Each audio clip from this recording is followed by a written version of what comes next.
As obras de duplicação da PR-423, que liga Araucária a Campo Largo, seguem em ritmo consistente, com frentes de trabalho distribuídas ao longo de todo o trecho, envolvendo serviços de terraplenagem, implantação de sistemas de drenagem, com destaque para galerias celulares, além da execução de drenagem profunda em trechos de corte dos taludes.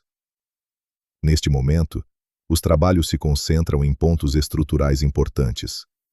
No quilômetro 10,5, avança a construção de um novo viaduto, com execução de fundações e estruturas iniciais, exigindo desvios e operação em pista simples no local.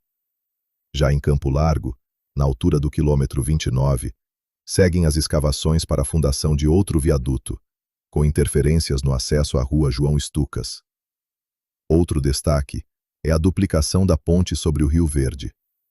As equipes atuam na execução das fundações profundas, com perfuração e concretagem de estacas que irão sustentar os pilares da nova estrutura, etapa essencial para viabilizar a futura superestrutura e garantir a continuidade das pistas duplicadas sobre o rio.